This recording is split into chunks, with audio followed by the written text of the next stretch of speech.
Hi, our signs, Gemini, Libra, and Aquarius. Welcome po sa ating channel. At ito yung Timeless Kabay Tarot Love Reading. Please be reminded that this is channel reading po, so maaari kayo makarelate o hindi. Just take what resonates. Gamitin ang reading na ito bilang gabay lamang. Balik po kayo dito bukas para sa ating daily Kabay Tarot Reading. Please like, subscribe, and click bell button for notification para po updated po kayo sa daily tarot reading natin. Para po sa gusto magpa-reading, maaari nyo pong makuha ang link. Nasa description box po ito. Message nyo lang po ako sa messenger. Maraming salamat po.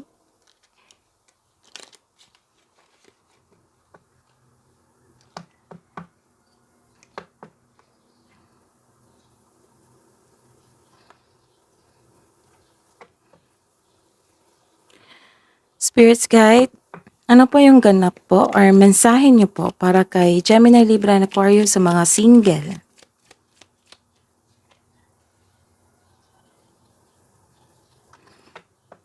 May ganap na legal?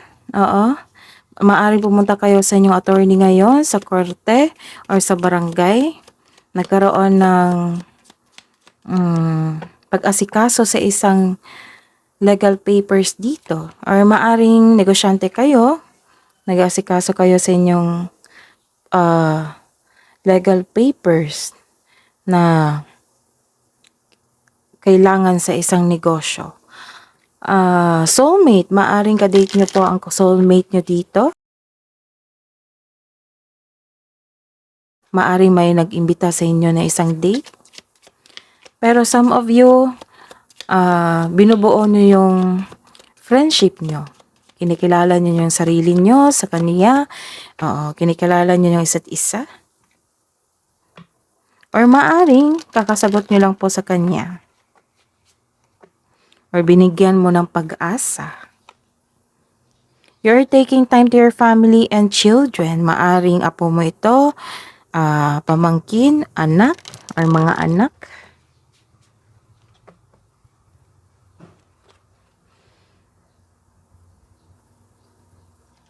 And some of you, tumatakas sa isang problema, or may ina-avoid kayo na isang sitwasyon, na isang problema, or isang tao.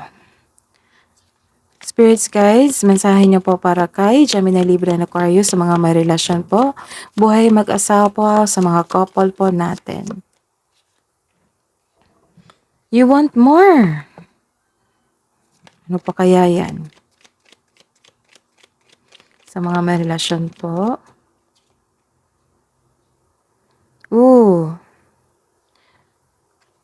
Maaring nag-ghost kayo or kayo po ang nang-ghost. Nagkaroon ng blockages or na-block kayo sa isang social media or sa inyong partner. Nagkaroon kayo ng cut-off of communication.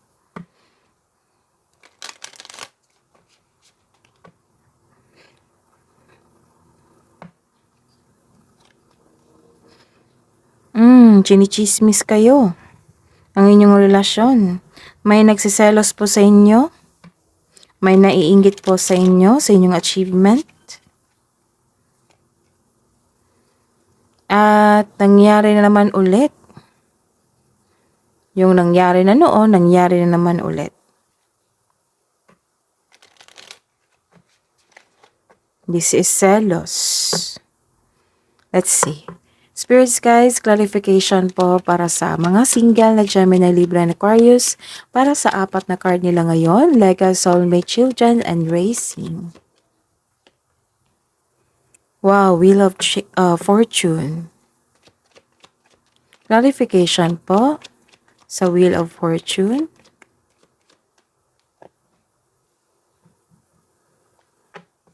Clarification po para sa mga may relasyon sa apat na card nila, insatiable, loss, gossip, history. Clarification po, Spirits Guide.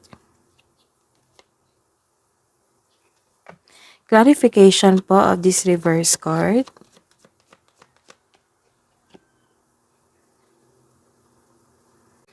Sa mga single dyan, nagkaroon ng new cycle sa inyong buhay, nagkaroon ng changes sa inyong buhay. Sa mga single dyan, may chance na ma-meet mo yung new romantic partner mo. This is it. So this is the clarification na mamamit mo siya, yung new romantic partner mo, or maaring parating na ito. This is a reverse card. Nagkaroon po dito ng delayed. Delayed sa inyong pag-uusap, delayed sa inyong pagkikita, nagkaroon ng delay, at medyo nalungkot kayo dahil sa delay na ito. This is the confirmation talaga na may na-end na cycle dito.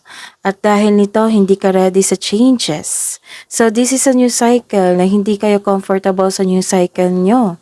Nagkaroon kasi ng ending sa isang bagay, sa isang sitwasyon sa inyong problema na hindi kayo handa kasi sobrang bilis ng pangyayari. Tapos naging uncomfortable kasi kayo sa new cycle sa inyong buhay. May nakikita akong pagkabigo dito or maling plano. Maari rin delay. Delay sa inyong inaantay. Inaantay dito na tao sa pagkikita or pag-uusap. Sa mga may relasyon dyan, this is a reverse card. Nagkaroon ng loss of faith dito. This is hopelessness. Disappointed kayo sa mga nangyayari na paulit-ulit na pangyayari. Disappointed kayo sa gossip na ito or selos. Disappointed kayo sa ganap na ito na loss of connection. Nagkaroon din ng lack of confidence dito. Madali kang mag-give up madali kang mag-give up sa inyong relasyon. So, bigyan ito ng pansin. Nagkaroon kasi ng blockages dito. Dahil sa kawalan ng tiwala sa sarili. Or nagkaroon talaga ng blockages sa social media or nagkaroon ng loss of connection. So don't worry, inspiration is on the way, so don't give up. The advice is be inspired, dreams do come true, mag-uusap din kayo ulit. Ang iyong partner ay ikaw, ay isang napakatalino at matagumpay. So nakikita ko dito na sinusuyo ka na niya. Ang iyong kapareha ay ginagamit ang lohika kaysa sa emosyon. Mataas ang kanyang pasensya. So nag-uusap po kayo dito. Dahil sa ganap na ito. Selos, ghosted, block, cut off. Hidden truth, anong iniisip mo? Anong iniisip niya? Para po sa mga single na Gemini, Libra, and Aquarius, Spirit's Guide. I want to tell you how I feel. You are the best thing in my life. So don't worry, mag-uusap din kayo, magkikita din kayo. Sa mga may relasyon, I remember every detail of that day. And I know I messed up everything. Love advice po para sa mga single na Gemini, Libra, and Aquarius.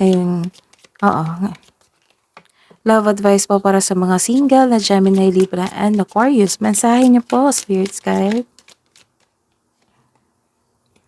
So, build strength. Be strong.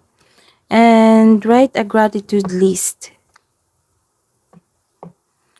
Love advice po para sa couple natin. Buhay mag-asawa sa mga may relasyon na Gemini, Libra, and Aquarius. Nagkaroon talaga ng pag-uusap dito. Kasi sinusuyo ka ng partner nyo or kayo po ang sumusuyo sa kanya. Be open to accept divine guidance in your relationship. And telepathy. Close soul connections are harmoniously synchronized, creating moments of telepathy. Love advice po para sa mga single. Wait, don't rush into it. Allow nature to its course. So, nagkaroon talaga ng delay dito. Kailangan lang talaga ng mahabang pasensya at pag-antay. Don't worry, magkikita rin kayo, mag-uusap. Sa mga may relasyon, nagkaroon talaga ng sacred union dito. Honor and treasure your relationship, for it is truly sacred. That is your reading po, Gemini, Libra, and Aquarius. Please like, subscribe, and click bell button for notification para po updated po kayo sa daily tarot reading natin. Maraming salamat po.